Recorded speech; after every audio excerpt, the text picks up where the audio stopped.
Ooh, this is going to be a really fun video to make. But before I get into all of that, let me explain something. Government sucks ass. Oh yes, it does. It is an entity filled with fat sacks of shit, and in a democratic state, they will pass all kinds of incompetent, stupid policies that create hell and bloat the size of the state. And never ever will they get rid of the policies that create that hell. Oh no. For you see, that is not in the interest of the state. And so they will keep being stupid, create more incompetence, create more bloat and more hell as the fat sacks of shit who inhabit the state get fatter and shittier. You all with me? Good, I'm glad you're on board. Which brings us to the glorious collapse of affirmative action that you will notice the leftists who live in the drug-induced la-la land are still kind of upset about, and I suspect they probably will be for a while. You know, up until something else shiny and stupid distracts them, probably within about 48 hours or so. Now, I'm sure you're all aware of affirmative action, positive discrimination, etc., and all of that.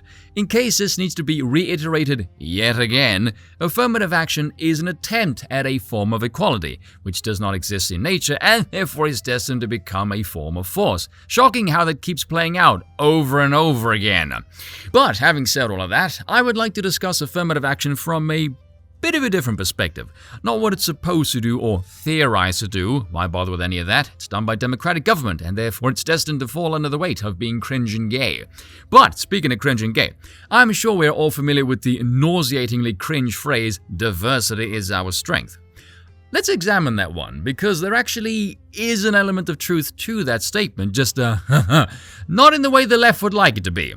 Try and examine that statement not in terms of locally, but rather globally. Examine the human species more broadly. You guys ever take the political compass test? You know that question, our race has many superior qualities compared with other races?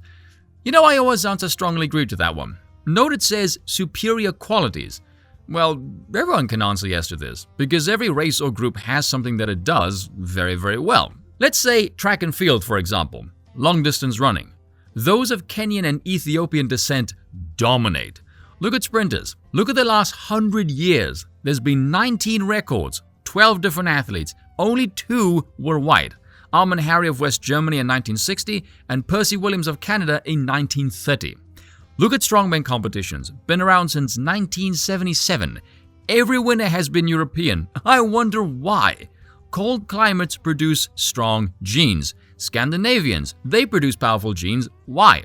Look at their civilizations. They had Vikings. Valhalla, they revered strength. Engineering, who comes to mind? Germany and Japan. Who are the top automobile manufacturers in the world? Volkswagen and Toyota. Germany and Japan. Germany produces Volkswagen, BMW, Porsche, Audi, Mercedes-Benz. When it comes to engineering, Germany is king. Look at the Netherlands, some of the most arable land in the world. Is it any wonder then why the Afrikaner farmers of South Africa are so successful? They come from Dutch ancestry. Farming is in their blood. Who'd have thought traits passed down 6 generations might yield some good results? Shocking, I know. Look at the NBA and NFL in America. It is dominated by black athletes. Why? Because they're the best. Does the athletic realm need affirmative action then? No, because blacks are already well represented there. But any other aspect of society, apart from crime stats, where they aren't that well represented, that just shows systemic racism. Can we please stop this nonsense?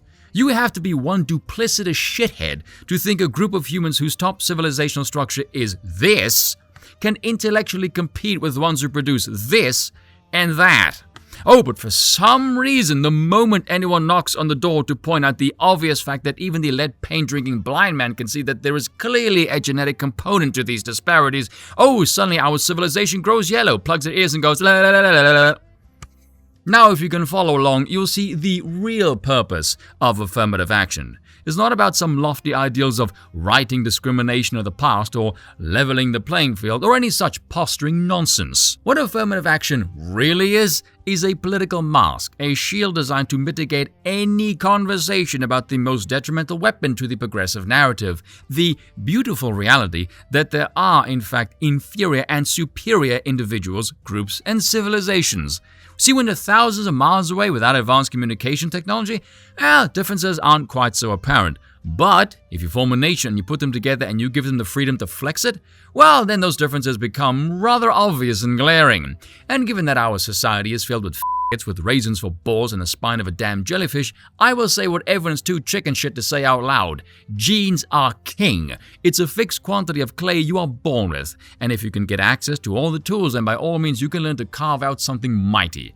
And if you don't, tough shit. That's life. Some people are born destined to be stupid forever, and no amount of money or education is ever going to sharpen the dull, dim-witted mind. The waters of education will never ever be capable of turning a barren field of idiots into a harvest of geniuses. The genetic material just isn't there. Deal with it. Oh, and once again, I apologize for nothing.